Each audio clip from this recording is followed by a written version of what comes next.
Syekh Yasin datang tahun 50-an ke sana, kemudian ke Al-Azhar, ditangkap, dikira gabung ke gerakan Ikhwanul Muslimin. Beliau bingung, nggak tahu kok ditangkap. Setelah kemudian diteliti, diidentifikasi, ternyata nggak terlibat. Tapi dari situ kemudian beliau mengenal lebih jauh. Ikut ke situ, ikut gerakannya, ikut kemudian apa yang dilakukan dari gerakan-gerakan tarbiyahnya sampai pada tanggal 14 Desember tahun 1987 ketika melihat realita tidak ada yang berjuang lagi, sementara anak-anak ditawan, perempuan dibunuh, orang di jalanan ditembak begitu saja, masyarakat dipecah belah, Al-Aqsa semakin digali semakin dekat, tidak ada yang mempertahankan, sementara dunia Islam di luar tidur semua. Maka beliau membentuk dengan sahabatnya 6 orang. Termasuk di situ ada Syekh Dr. Abdul Aziz Ar-Rantisi, ya, dengan beberapa kolega yang lain, maka didirikanlah gerakan Harakah Muqawamah Al-Islamiyah, disingkat dengan Hamas namanya.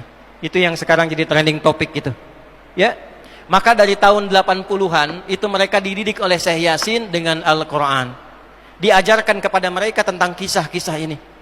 Bagaimana perjalanan Yahudi, karakternya bagaimana, sifat penakutnya bagaimana, cara masuk ke mereka bagaimana, seperti apa gambarannya, dan dihitunglah siklus 40 tahunan.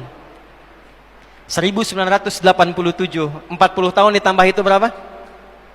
2027. Jadi disiapkan oleh beliau 3 fase di surah Al-Isra yang tadi dibaca, khususnya ayat 4 sampai dengan ayat ke-7-nya. Wa qadayna ila bani Israila fil kitab la tufsidunna fil ardi marrataini wa la ta'lunna 'uluwan kabira. Bani Israel itu kata Allah sudah tetap perjalanannya dari sejak generasinya ini berjalan selalu merusak dan mewarisi karakter-karakter tadi. Ya. Lompat sedikit, ini mau kita tutup nih. Masih ingat ayat di Quran Al-Baqarah ayat 65? Masih ingat nggak? Ada sekelompok golongan Bani Israel dikutuk jadi apa?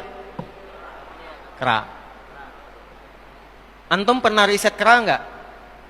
Ini saya ajarkan Al-Irsyad ya, sekolah Al-Irsyad Pak Abdul Rahman ya. Anak-anaknya ajak ke kebun binatang. Ya. Keluarkan semua hewan yang ada di Al-Quran, riset karakternya di kebun binatang itu. Tanyakan pada pawangnya.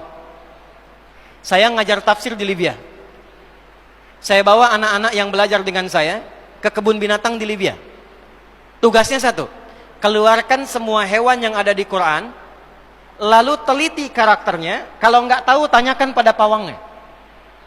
Maka kelompok kami ada kelompok kera, kelompok unta, ya, kelompok gajah dan yang lainnya. Ya, paling nggak enak kelompok kera kalau dipanggil. Unta enak datang, gajah datang, begitu kera susah. Ya. Saya langsung ke kera saja. Bagaimana cara ngetesnya? Dia datang ke situ, dia lempar makanan. Begitu dilempar, diambil dengan tangan yang kanan. Lempar lagi, diambil dengan yang kiri. Lempar lagi, diambil dengan 2 kaki. Ya, begitu kawan sesama kera datang ke situ, dia usir.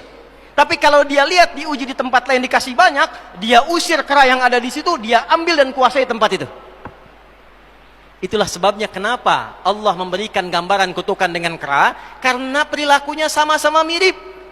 Kalau melihat kenyamanan, datang ke situ, keluarkan penduduk asli yang di situ, ambil semua barangnya. Kalau ada yang mau protes, habisi semua.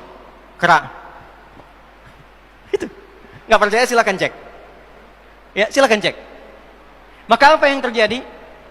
Kerusakan akan terus dibangun sampai ada kemudian ketiga fase. 3 fase ini sudah selesai 2, sekarang masuk yang ketiga. Maka yang